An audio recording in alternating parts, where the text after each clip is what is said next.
Another day, another story. Let's start. Subhash Chandra Bose, also known as Netaji, was a prominent Indian freedom fighter who played a crucial role in the Indian independence movement. He was born on January 23, 1897, in Cuttack, Orissa, and was the ninth child of Janakinath Bose and Prabhavati Devi. Bose completed his education in England, where he earned a degree in philosophy, politics, and economics from the University of Cambridge. Bose was deeply influenced by the teachings of Swami Vivekananda and was a staunch nationalist from a young age. He was an active participant in the Indian National Congress and was elected as the president of the party twice, in 1938 and 1939. However, Bose disagreed with the Congress policy of non-violence and felt that armed struggle was necessary to achieve independence from British rule. In 1940, Bose formed the Forward Bloc, a leftist party that advocated for complete independence from British rule. He was later expelled from the Congress for his views and went on to form the All India Forward Bloc. Bose believed that India's freedom struggle should be based on three principles: non-communalism, non-violence, and socialism. During World War II, Bose saw an opportunity to gain India's independence from British rule. He established the Indian National Army, INA, in 1942, which was formed by Indian prisoners of war and civilians who had fled to Japan. The INA was initially formed with the help of the Japanese, who saw it as a way to weaken British power in India. Bose traveled to Japan in 1943, where he met with the Japanese Prime Minister and military officials. He was given a warm welcome and promised military and financial assistance to help him fight the British in India.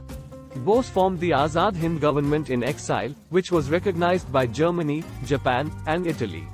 The INA fought alongside the Japanese army in Burma and India and achieved some early successes.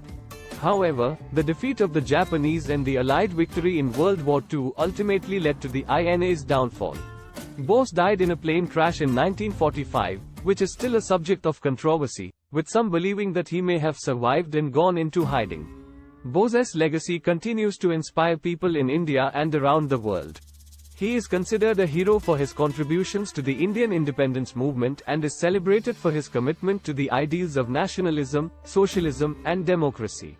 The Indian government has posthumously awarded Bose the Bharat Ratna, the highest civilian award in India, in recognition of his contributions to the country's independence struggle. Bhagat Singh was an Indian revolutionary socialist who played a significant role in India's struggle for independence from British colonial rule. Born on September 28, 1907, in Layalpur, Punjab, now in Pakistan, Bhagat Singh was a fearless revolutionary who fought against British colonialism through various acts of violence. Bhagat Singh was born into a family of freedom fighters, and his father, Kishan Singh, was an active member of the Ghadar Party, a revolutionary movement that aimed to overthrow British colonial rule in India. Bhagat Singh joined the Hindustan Socialist Republican Association, HSRA, a group that was formed in 1928 by a group of young revolutionaries to fight for India's freedom. The HSRA believed in using violent means to achieve independence and was responsible for several bombings and assassinations of British officials. One of the most significant events in Bhagat Singh's life was the Lahore conspiracy case. In 1928, Bhagat Singh and his comrades planned and executed the assassination of a British police officer, J.P. Saunders, in Lahore. The assassination was meant to avenge the death of Lala Lajpat Rai, a prominent freedom fighter who had died as a result of injuries sustained during a police baton charge in a peaceful protest against the Simon Commission. Bhagat Singh and his comrades were arrested and put on trial for the assassination of Saunders. During the trial, Bhagat Singh and his comrades used the courtroom as a platform to voice their revolutionary ideas and demand India's independence from British rule. Bhagat Singh famously declared in court, "I am not afraid of death. I am proud to have sacrificed my life for my country. I do not want to live to see the enslavement of my country." Bhagat Singh's trial and subsequent execution in March 1931 became a turning point in India's struggle for independence. His death was mourned by millions of Indians, and he became a symbol of resistance against British colonialism. Bhagat Singh's ideas and ideals inspired generations of Indian revolutionaries, and he is widely regarded as a martyr and a hero in Indian history. He is celebrated for his commitment to the ideals of socialism, nationalism, and democracy, and his revolutionary ideas continue to be relevant in contemporary times. Bhagat Singh's life and struggles serve as a reminder of the sacrifices made by the brave men and women who fought for India's freedom and inspire us to continue the fight against injustice and oppression. Sardar Vallabhbhai Patel, also known as the Iron Man of India, was one of the most prominent leaders of India's freedom struggle and a key figure in the country's post-independence era. He was born on October 31, 1875, in Nadiyad, Gujarat, India. Patel was an excellent student, and he went on to study law in London, England, where he was called to the bar in 1910. After returning to India, Patel started practicing law in Ahmedabad, Gujarat. He quickly made a name for himself as a brilliant lawyer and a committed social activist. He joined the Indian National Congress in 1917 and soon became one of its most prominent leaders.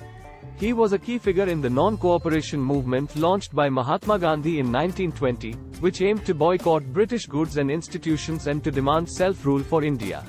He also led several other movements and campaigns, including the Bardoli Satyagraha of 1928, which successfully protested against an increase in land taxes imposed by the British. Patel's greatest contribution to India's freedom struggle came after independence, when he was appointed as India's first Deputy Prime Minister and the Minister of Home Affairs. At that time, India was divided into more than 560 princely states, each with its own ruler and administration. Patel was given the task of integrating these states into a single, unified nation. Patel used his legal and administrative skills to convince the rulers of these states to join the Indian Union voluntarily. He also used force when necessary, as in the case of Hyderabad, which was annexed by the Indian Army in 1948. Patel's efforts were instrumental in creating a unified India, which was free from the colonial yoke and the divisive forces of communalism. Patel was also a firm believer in democracy and constitutionalism. He played a key role in drafting India's constitution and ensured that it enshrined the principles of democracy, equality, and human rights.